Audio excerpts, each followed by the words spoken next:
What's up, everybody? So, listen, today we're going to talk about something that's widely misused, in my humble opinion, and that is this phrase YOLO. You only live once. Seems to me you live every day, you only die once. That's a thought, right? And so today I want to kind of unpack this again, just what I think is just an egregious term, an egregious acronym, and having people celebrate the wrong goal, right? For whatever reason, people have taken this term, YOLO, you only live once, as an opportunity to put off those things that are important, lack discipline, make excuses, be irresponsible, overspend, don't budget, you name it. It gives you all the autonomy to go out and live life according to your own rules, right? And where there's no government, there's no order. And so, number one, me as a man of faith, I believe in Jesus Christ, my Lord and Savior. Like there's rules and how in which we're supposed to live our lives. And number one, I'm not confused to think that I know best for my life, considering I didn't create myself. That's a start, right? And so I'm yielded to the one that did create me, and I seek him every day to give me direction and input as to what he has purposed me to do in life.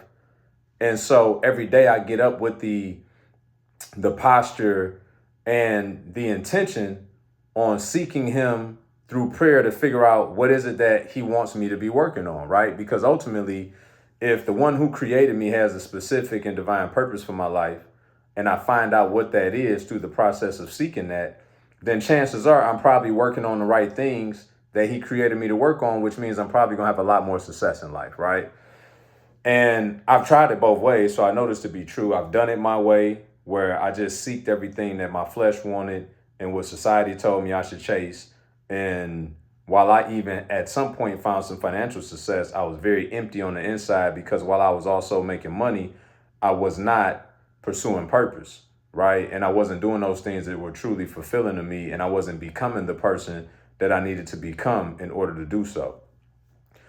And so one of the things is that really disturbs me, that I think people misunderstand about government rules. And when I say government, I mean government over us, not the government as we know it today. But I'm talking about those things that govern over us, like laws and rules and responsibilities. All of those things is like super healthy for our discipline, for our direction, and ultimately for us to be successful in life. Because if we got up every day and just chose to do what we chose to do, although we think that we may be happy in doing that by just entertaining all those things that our flesh are wanting us to stimulate it with, you'll quickly find that it's only so much you can eat of the right things that you want, right? Or the bad things that you want. There's only so much that you can drink. There's only so much that you can smoke. There's only so much that you can party. There's only so much that you can consume of television. There's only so much money that you can spend. There's only so many things you can buy until you still empty because you're settling for the counterfeit instead of the real thing. And so what happens to us in life when we denounce the idea that you only live once and we accept the reality that you only die once? What do you get up and do differently every day when you truly understand that just because you're 30 years old don't mean you're going to make it to 80. Just because you're 20 years old don't mean you're going to make it to 80. Just because you're 40 years old, so if you took a true inventory every single day of what did you produce in that 24 hours? What did you pursue in that 24 hours? What purpose did you have in that 24 hours? Who did you help? How did you utilize your gifts? How did you utilize your talents? What seed did you plant in the garden of your future?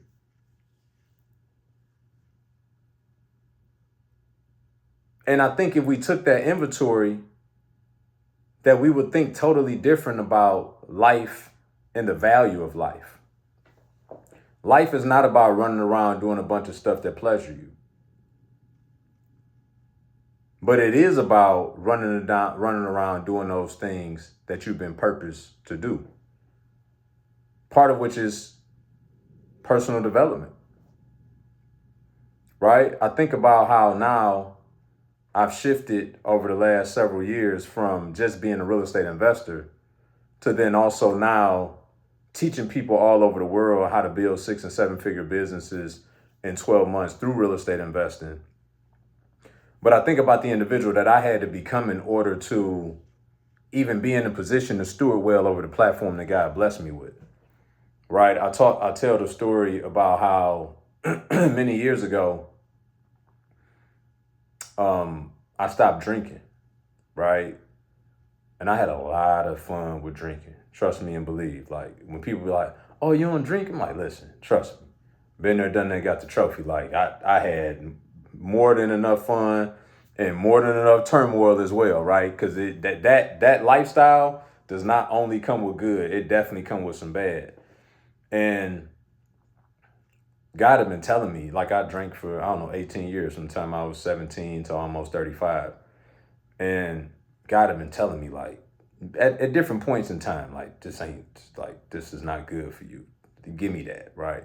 I just personally didn't believe that I could truly enjoy life to its fullest without, like, incorporating drinking in what I did, anything recreational and otherwise. And it was the biggest lie I ever could have told myself and or believe. Now, some 5 years of not drinking, I realized that life is amazing. I got way more clarity. I'm far more productive. Like back then I was productive, but I'm far more productive now. I don't, like I truly understand my emotions, right? As opposed to drinking and the decisions that we make that we think are sound, but they're not, they're influenced. That's why they call it under the influence. But I just think about how that was probably one of the biggest sacrifices for me in life, was to forego something that I thought, YOLO, you only live once, right? I'm gonna go out, have a good time, drink, party, like be festive. That's what it's about, right? Make some money and go celebrate. And one of the biggest sacrifices was for me to trust God enough when he kept nudging me to let that go because he had something greater for me. I never would have known in a million years until I was obedient in that moment that the perceived fun that I thought I was having from drinking and partying was so minuscule to the platform and the work that God wanted me to do with blessing people, showing them how I've been able to be successful in life, showing them my failures in life, helping them to mitigate and navigate in and around, not having to make those same mistakes. And literally teaching people not only how to go and free themselves through investing in real estate, not only showing them how to build generational wealth, not only showing them how to leave a legacy for when they're gone, but helping them become the person in the process.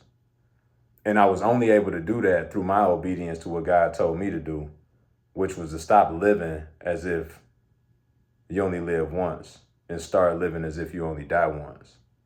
And the difference between the position in which you leave your family in your absence, the difference between who comes to your funeral in your absence, the difference between God being pleased with what you did for the time he allotted you to be here on earth, is coming to the recollection and the recognition that it's not that you only live once, because you live every day.